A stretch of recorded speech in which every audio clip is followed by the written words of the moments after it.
So yes, welcome to this collaborative webinar with B4 and Oxfordshire Greentech. My name is Philippa Hoy. I've recently joined environmental charity Bioregional, which runs Oxfordshire Greentech. I'm delighted to be part of the Greentech team as prior to joining Bioregional, I actually joined as a member of the Greentech network, and I found it very useful, and it's great to be part of the team that I hope is going to bring you lots of useful services to help the low carbon business thrive in Oxfordshire. So this morning, I'm going to just give a very quick introduction for anyone who isn't a member of Oxfordshire Greentech, and then I'm going to hand over to Antony David of TechTribe Oxford. TechTribe are Oxfordshire Greentech's media partner. And we're going to hear some really positive business news this morning, which will be, I think, a great tonic amongst all the current economic forecasts. You'll all be experts at Zoom by now. I think even our grannies are experts at Zoom by now. So please stay muted during Antony's presentation. We'll take questions at the end. If there is something you'd like to raise, just pop it in the chat box and we'll bring it up at a suitable time. Please note the webinar is being recorded, so if you want to contribute anything at the end, just be mindful that we are recording. Okay, so, sorry, I'm jumping ahead here. Just a little bit of an introduction to Oxfordshire Greentech. Bioregional has been working with Cherwell District Council to create Oxfordshire Greentech over the last 3 years, and as I mentioned, launched last year. And this is what we're all about, this supercharging of the low carbon economy in Oxfordshire by bringing together like-minded organisations to connect, do business together and move the whole sustainability agenda so much faster than if we were all working individually. The network now has over 100 members, and we are linked with a similar organisation called Cambridge Cleantech, which provides an even wider network for members to call on. So it's really developing as a green ecosystem with low carbon businesses being the core, but also all the organisations that they need to succeed, such as estate agents, lawyers, architects, and even planet positive printers. So what do we do? Really essential is to find new markets for our members, introduce them to customers, to develop the partnerships that they need to develop the solutions, the technologies, the services that they want to bring forward. Access to funding, absolutely vital at the startup stage, well, any stage really, and our members find our intelligence gathering service really helpful for that. We can also help support your internal sustainability journey in your own business through using Bioregional's One Planet Living framework for sustainability. And we do all of this by mainly running events to share knowledge and facilitate networking. And COVID-19 hasn't stopped us. As you'll see today, we're here. We're running a series of webinars, particularly also with B4. We've been doing training and workshops in this format as well, so it really hasn't stopped us. We have special interest groups where we can focus on a particular area. The ones we have at the moment are low carbon mobility, the circular economy, built environment and cities, and that all important access to finance. So at the moment, we do appreciate that it's a tough time for everybody during the COVID-19 crisis. So we've offered our members 6 months free membership. So your renewal date will automatically be extended by 6 months to hopefully get you over the hump. We're also offering 6 months free membership to any new SMEs that would like to join us at this time.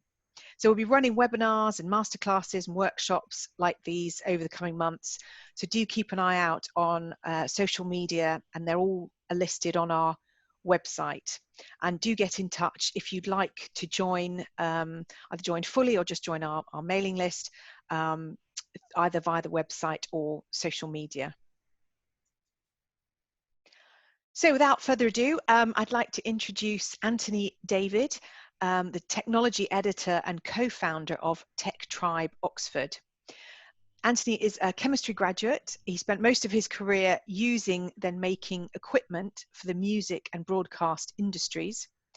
For 13 years, he was managing director of the world-leading Oxford-based electronics and software company, Solid State Logic.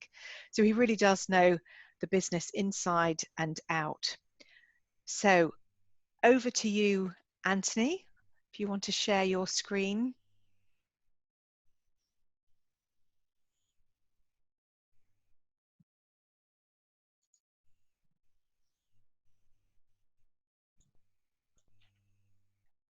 How's that? Great, thank you. Is that all right? Good. Good morning, everyone. Welcome to this technology update. Yes, I'm Antony David. Thanks, Philippa, for the introduction.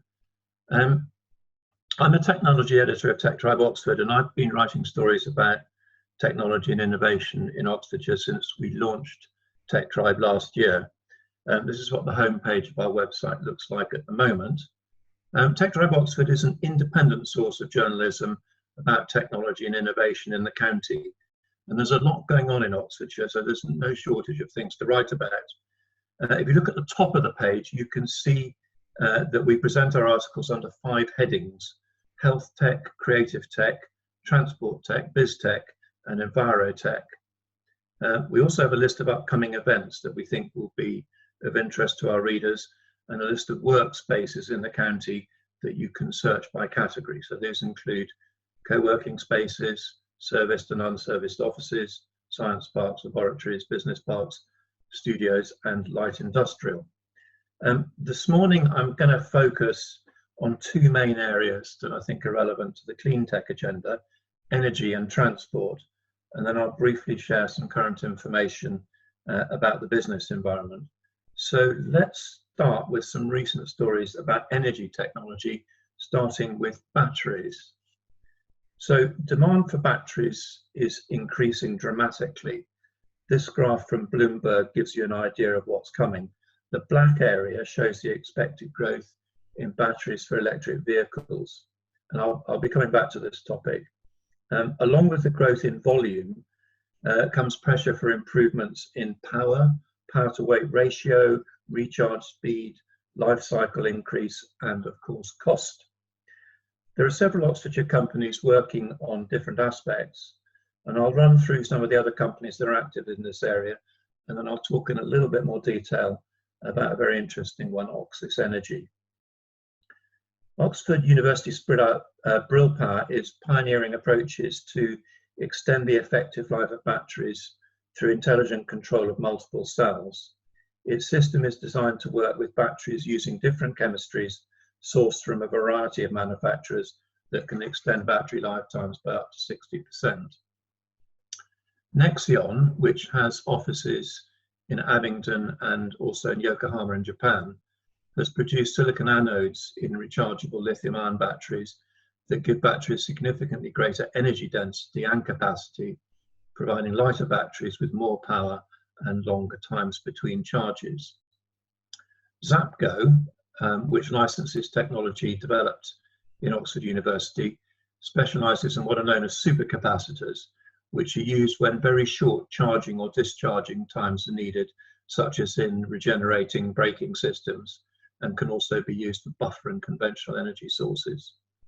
And then 2 larger companies, Williams F1 and Unipart, have established a joint venture called Hyperbat to manufacture batteries optimized for high performance and specialist applications, including electric vehicles.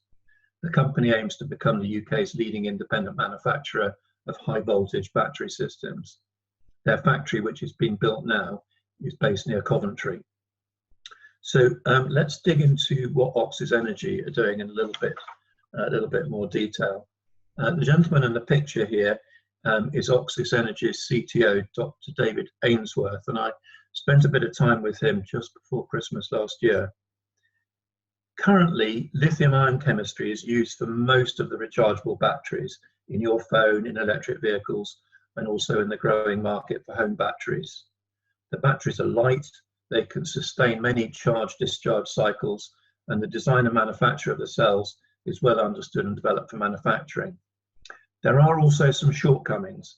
They are physically vulnerable because the electrolyte becomes flammable if they overheat, and they also use a relatively scarce mineral, cobalt, as part of the cathode. Oxis Energy is well on the way to overcoming some of the main limitations of lithium-ion chemistry. Its solution lies with the use of sulfur as the active component of the cathode and lithium metal for the anode. This configuration delivers 3 to 5 times the energy density, the amount of energy available from a given weight of lithium-ion cells. Oxis Energy is well down the track with scaling up its solutions and has factories under construction today in South Wales and in Brazil. Its powerful light batteries are expected to find uses in heavy vehicles like trucks and buses, but also in light aircraft, boats, and other specialist applications. And best of all, from an environmental perspective, the cells don't use any rare metals like cobalt, and so should prove easier to recycle. Now, of course, batteries are useful to store energy, but it matters how that energy is produced in the first place. Solar energy is one of the most important technologies for the replacement of fossil fuels in generating electricity. Current silicon-based solar cells can capture about 22% of the sun's energy falling on a given area. That's the blue shaded area in both graphs. Based on a discovery by Oxford University chemistry professor Henry Snaith, that's in bottom right, and his team, Oxford PV have developed a solar cell that combines this conventional silicon technology with a new chemistry known as perovskites. Now, perovskites are crystalline structures originally identified in rocks found in the Ural Mountains in Russia that have a geometry that allows for the easy movement of electrons. And these compounds can act as solar cells as well.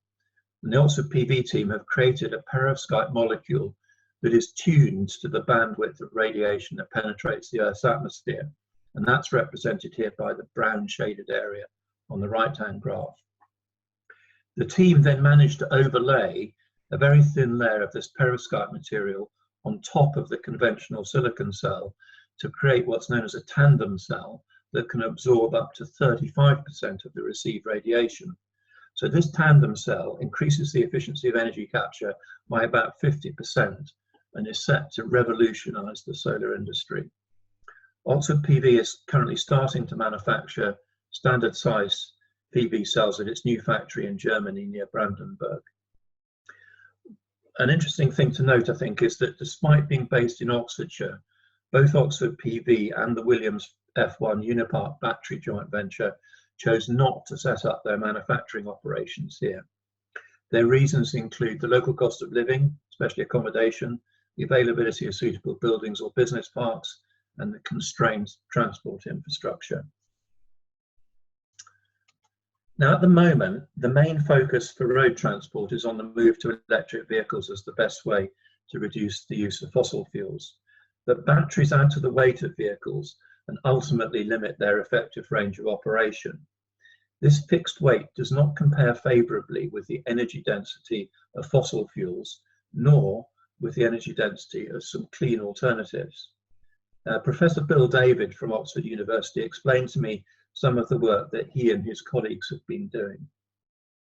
Now, in a future world in which electricity is abundantly available from renewable sources, the option to produce hydrogen by electrolysis of water becomes practical. At the moment, hydrogen is produced by reacting methane with oxygen. Carbon dioxide is the unavoidable and undesirable byproduct of this. Hydrogen has things to recommend it as a fuel. It has a very high energy density and can be used with oxygen in a fuel cell or in a combustion engine. Its drawbacks are that it's a gas at temperatures above -253 degrees centigrade. Maintaining low cryogenic temperatures like this is difficult and expensive. It can be liquefied under pressure.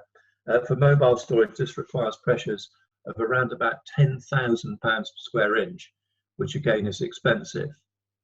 Additionally, hydrogen is explosive, which means that for mobile applications, additional protection is required for storage containers. But there is another potential avenue for using hydrogen as an energy vector, and that is to combine it with nitrogen to make ammonia. The facility that you can see in this slide, that's the picture at the top right there, is a prototype built at the Rutherford Appleton lab at Harwell of a wind-powered ammonia production plant.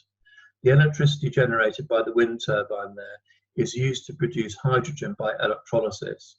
The hydrogen is then reacted with nitrogen to form ammonia. This proof of concept plant can produce up to 35 kilograms of ammonia each day. Ammonia liquefies at -33 degrees C or under pressure of 107 pounds per square inch at room temperature, so it's much easier to handle than hydrogen. It also has a very high energy density and can be used with certain types of combustion engine as well with oxygen in fuel cells. Ammonia may be particularly well suited to use in marine engines. An industry consultancy, Low Carbon Pathways 2050, reported that the shipping industry emits about 1 gigaton of CO2 per year. This is about 2.3% of global emissions. The use of ammonia to displace a proportion of the dirty bunker fuel used could make a big contribution to CO2 reduction. Professor David and his colleagues recently provided a policy briefing on this to the Royal Society. This emphasises the potential for cleanly produced ammonia to provide medium to long-term energy storage that more intermittent electricity generation requires for supply continuity. On the horizon lies what is potentially an even more promising energy source for the future, nuclear fusion. Now, the joke is that fusion energy is 30 years away and always will be, but it may be that this is actually getting a bit closer. One of the world's most advanced research centres into nuclear fusion is based at the UK Atomic Energy Authority's facility in Culham. This is the home of JET, the Joint European Torus reactor that's been the focus of Euratom's investigation since 1983. Last year, I interviewed Ian Chapman, who's CEO of the UK Atomic Energy Authority, about the future of the Culham-based research centre. In 2024, JET will close down for good, and the focus will move to the International Thermonuclear Experimental Reactor, which is known as ITER, a project in the south of France. There, the aim is to bring fusion to the point where a demonstration reactor will show that it can work at the scale of a power plant. However, this is by no means the end of fusion research at Culham. The teams there are the world's leading experts in several key areas and are already working on a number of projects important for the development of commercial fusion reactors. And these include robotics, materials preparation and handling, tritium fuel and equipment qualification. Later this year, the UK AEA plans to bring on stream a new compact reactor called MAST.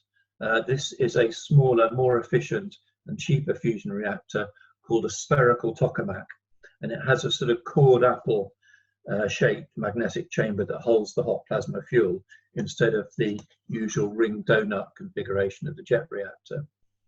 This also aims to solve one of the major challenges in commercializing fusion, dealing with the very high temperature exhaust and power from the 50 million degrees centigrade fusion furnace. This belief in spherical tokamak design is also central to the plan of Abington-based Tokamak Energy, which was spun out in 2009 from the UK AEA. Tokamak Energy's mission is to reach clean and abundant fusion energy by 2030. Its focus on high temperature superconductors is central to its efforts to overcome the engineering challenges involved in producing fusion reactors at a viable cost. Meanwhile, back in today's world, the distribution and storage of electricity is becoming a significant issue. The change in the predictability of fossil fuel power generation is being replaced by the uncertainty of wind strength and cloud cover, and the proliferation of electric vehicles is forecast to change demand cycles. So in Oxfordshire, I think there are two important relative initiatives to mention. So this is an artist's impression of a new energy storage and distribution facility known as ESO, the Energy Super Hub Oxford. It is being installed next to an electricity substation in Cowley, and is due to go live from the end of this year. I guess it's possible that may be delayed a little bit. The project is designed to deliver the power capacity and charge points that will be required by electric vehicles when they become more widely used, ensuring that EVs don't overload the national grid and avoiding expensive upgrades to the local power network. As well as the 50 megawatt scale grid connected battery, the system includes a managed distribution network that incorporates EV charging at scale for taxis, buses, refuse trucks and private vehicles, as well as a set of ground source heat pumps that will provide heat for around 300 homes. The project is led by Pivot Power, and partners include Oxford City Council, the Engineering Department of Oxford University, Invinity, Habitat Energy, which is an Oxford-based consultancy focused on energy market analysis and nothing to do with the furniture retailer, and the Environmental Change Institute, the ECI, which will be evaluating the socio-economic and environmental impacts of the project. And this is a good example of Oxfordshire being used as a living lab to pilot technologies that will be important for the future. The combination of the university's research expertise and resources with the broad technology base and entrepreneurial know-how makes our county an ideal place for such experimentation. As part of the ESO project, funding was provided to enable ODS to acquire 9 electric vehicles last week. ODS, formerly Oxford Direct Services, is owned by and provides services to Oxford City Council. A further 24 electric vehicles will be added over the coming months, and ODS aims to have 25% of its 330 vehicle fleet be electric by 2023. The company is adding charge points at its depots to accommodate the EVs, including some at employees' homes. And the project is enabling Oxford City Council to evaluate its existing fleet and assess its strategy for electrification based on usage, range, emissions, costs, and suitable electric replacements. As EVs start to make up a significant proportion of the vehicles on our roads, the amount of electricity stored in their batteries will grow, as we saw earlier.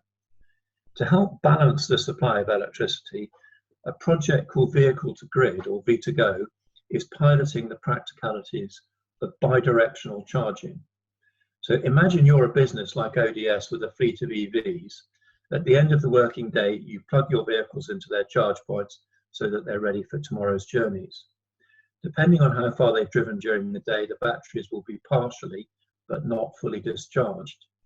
The V2Go charge points will take the energy remaining in those batteries and feed it back onto the grid during the early evening when demand, and therefore price, is highest. And then during the middle of a night when demand is low, the flow is reversed and the batteries are recharged at lowest cost. So this is efficient for the business owners of EVs, and there's no reason why this shouldn't also be possible for domestic users. But more importantly, it could play a significant part in the load balancing challenge that the electricity distribution industry anticipates. Around 300 vehicles of different types, including the 9 that ODS have just acquired from the ESO project, are involved in the data gathering phase of this project. The vehicles are all fitted with trackers that log metrics such as mileage and dwell times, and the Oxford University Transport Studies Unit is conducting the research. Oxford County Council is one of the partners in this project, and it will use the data to build a geospatial model to run scenarios testing the scheme in various environmental and economic conditions.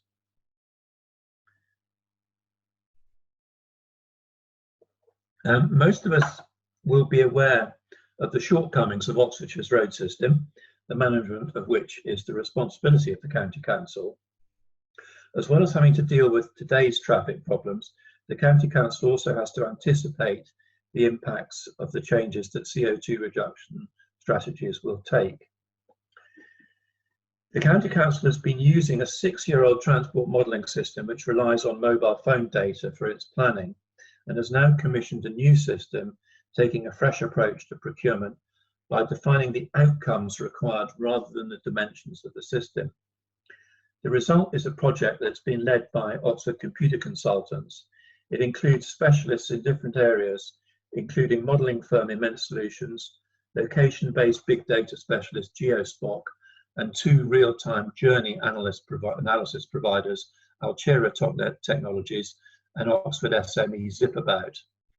Oxford Computer Consultants is managing the consortium and will be handling user research, UX design, data visualization, and systems integration.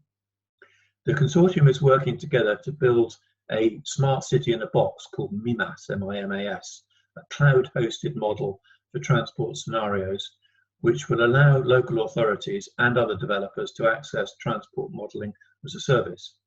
This virtual world for Oxfordshire's complex transport infrastructure will enable the council to assess demand for different types of travel and inform strategy and funding for improving transport provision in the region. The Oxfordshire County Council's innovations team has admitted that there has been an inbuilt bias towards highways in the council's transport policy, and that the current system is not so good at factoring in cyclists and pedestrians alongside the use of highways. The new transport model is expected to provide a more holistic approach. The team will use the new system to create a basis for transport planning for the next decade. Nowhere are the traffic problems more acute than in a medieval city where much of its narrow road layout would still be familiar to its earlier residents. Some recent initiatives may point the way to part of a solution to a problem that includes atmospheric pollution as well as traffic congestion. So my partner and TechTribe co-founder Karen has been looking into examples of new businesses that contribute positively to Oxford's acute problem. Pedal and Post reckon about 28,000 parcels are delivered every day in the city.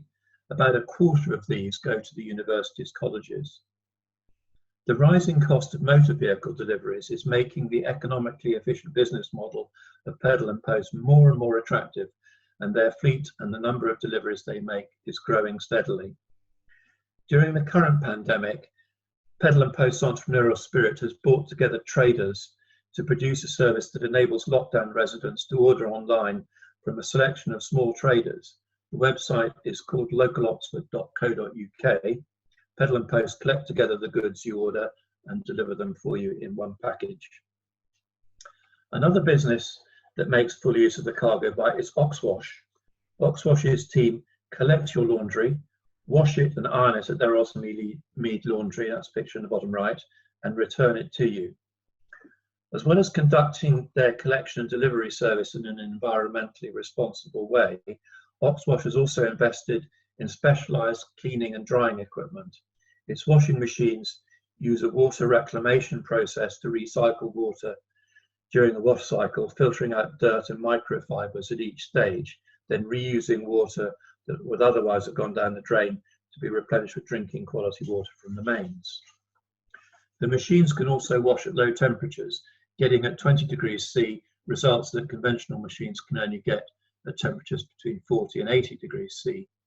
OxWash claims that this not only helps reduce energy use, but helps the fabrics to last longer than they would do using harsh chemicals and higher temperatures. Prior to the pandemic, a significant proportion of OxWash's business came from hotels and Airbnbs.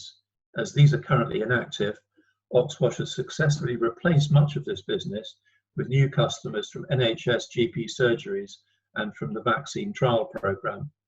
OxWash have been getting a lot of support from the Oxford Foundry and have just landed £1.4 million of further investment to help them develop the business and grow it geographically.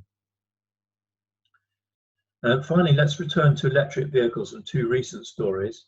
I guess this picture doesn't need a lot of explanation. BMW has committed itself to producing the new Electric Mini at its Cowley plant. This is good news for the hundreds of staff who work there, and hopefully for the growth of non-polluting vehicles on our roads. When it's running, the plant can turn out a new Mini every 67 seconds. Unfortunately, though, the coronavirus has caused the plant to be closed temporarily. So while it had been planned to start deliveries in May, I guess that month will go back a bit. The factory is actually due to restart on the 18th of May, but it's not entirely clear how quickly production will ramp up. The Electric Mini is manufactured on the same production line as the internal combustion engine models, and it's actually based on the same body shell as the three-door hatch, and which has been designed to fit the three main components, the motor and the battery, within the existing car body. The battery pack, which weighs 250 kilos, has a capacity of 32.6 kilowatt hours, giving the car a range of up to 145 miles, depending, of course, on driving style and conditions. The engine has a maximum power output of 184 horsepower and is remarkably snappy. I've driven one, I can vouch for that. It includes a regenerative braking system that acts as you take your foot off the accelerator, meaning that you don't make a lot of use of the brakes. There are 3 different versions to choose from, with different levels of equipment and styling. Prices range between £25,000 and £30,000. This is an all-electric bus that the Oxford Bus Company has been trying out. In February this year, the government invited applications for towns to apply for its all-electric bus town funding. The fund is part of an initiative aimed at supporting the introduction of clean public transport solutions. According to the government, the new fund includes provision for at least 4,000 new zero-emission buses to make greener travel a convenient option. And it goes on, buses significantly improve the air quality of our cities by encouraging people to take more sustainable modes of transport. Accelerating the transition to zero-emission buses will further improve air quality for all.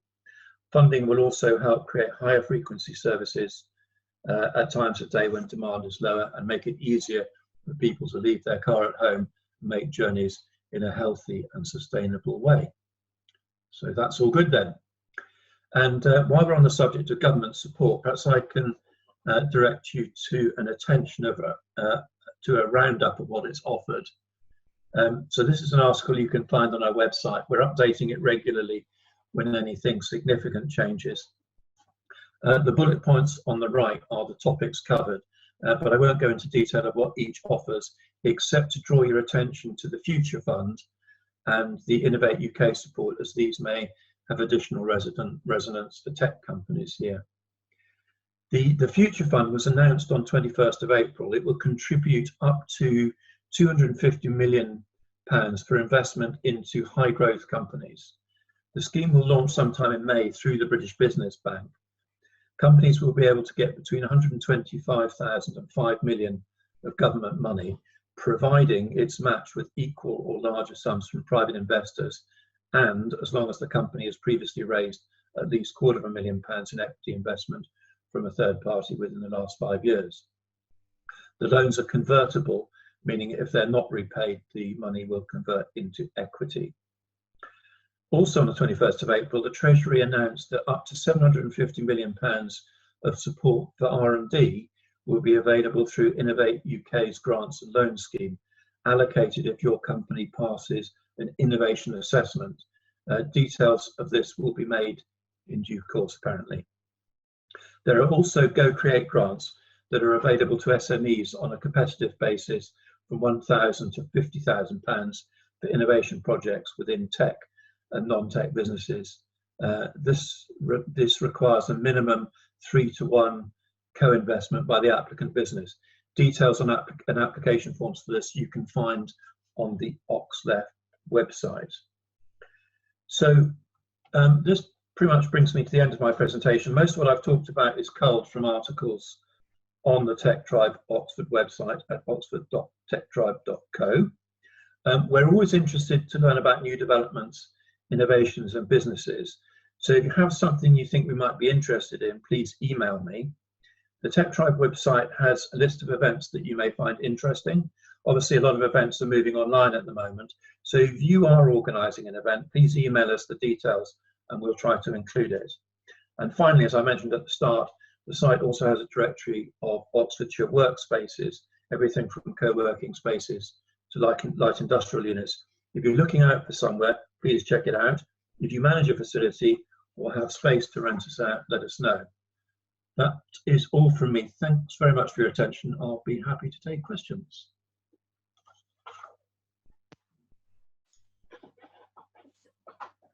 Thank you very much, Anthony, I thought it was going to be uplifting this morning, but I feel really positive now. There's some great stories there. Just a few things I picked out. The development so that we're not so reliant on rare earths and the metals that are found predominantly in other countries that we might need to be beholden to. Being able to tackle the marine issue, such an important element of greenhouse gas emissions, right back to the personal looking forward to having bi-directional charging on my domestic doorstep. So yeah, really, really positive. And thank you for that update of practical information at the end. So we can open this up for questions now. Do just unmute yourselves, ask any questions you'd like. Or message me through the chat box if you'd prefer to do it that way.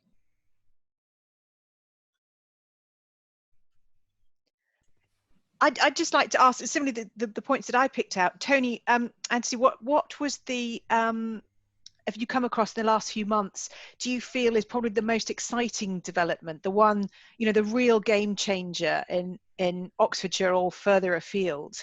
Do you have any thoughts on that? I do. I think my visit to Oxford photovoltaics was very exciting. I mean, that is a complete game changer. To increase the efficiency of PV cells by 50% is really quite transformative. There is a little bit of an additional cost in the manufacturing process, inevitably, but the gains in efficiency are going to make a huge difference, particularly, as they pointed out to me, I think for smaller installations. So people who are installing PVs on their rooftops, perhaps to store home batteries or to charge their electric vehicles, are going to benefit most from this. In due course, it will scale up to include applications on solar farms as well, I'm sure. But the maths of it make it a very compelling argument, whatever the business model you're trying to satisfy, I think. On that, Anthony, it's Richard Dorey speaking. Are they near delivery yet in terms of being able to provide panels for people? I think so. They set up a new factory in Brandenburg in Germany, and it's disappointing that it wasn't local to me, but I can understand why. They actually took over a factory that had been manufacturing something fairly similar. So, and one of the reasons for that was that it would enable to get into the game quickly. From what I recall, they expect to be delivering towards the end of this year. So they're pretty on it. I mean, Optus Energy, who I talked about with the battery tech, are in a similar situation. They've been building their manufacturing plants since towards the end of last year, and I think they're expecting to be starting to produce batteries by the end of this year as well. Though how coronavirus is interrupting that, I couldn't tell you. Thank you. And then Tony Hart wanted to mention Living Oxford. Yeah, let me just quickly say thank you, Anthony. That was great. And it was good to also have the mention of living labs in Oxfordshire. And I just wanted to mention the fact that we're in the process, there's a group of us in the process of setting up an organization called Living Oxford, which will manage and coordinate the living lab activities that will be or are already happening across Oxfordshire, and try to make them more effective and more organized, if you like, and how they link into other organizations. Very much focusing on energy, and lots of really great energy projects, as Anthony highlighted, mobility, and also health and well-being. So there's a lot of stuff happening at the moment to try to coordinate this properly within Oxfordshire as a whole. Yes, thanks, Tony. I did mention that because you told me about it previously, and I think it's very difficult to underestimate, or sorry, very easy to underestimate just how suitable Oxfordshire is for this type of experimentation. All of the component parts exist here to do this type of piloting, and you know, the use of that set of skills and resources extends beyond the environmental area, and you can just see by the COVID-related activity on vaccines, on technologies to do with getting to grips with the pandemic, how that applies in the health tech sector as well. Great, thank you. Anyone else? Any more questions? So Steve has asked, can we mention a link for the Future Fund? Did you say that was on your website, Anthony? The link to the Future Fund? I think the place to go for that is on the OxLab site. I don't think we've got it on our site at the moment. I'll try to add that in due course. Let me just quickly check.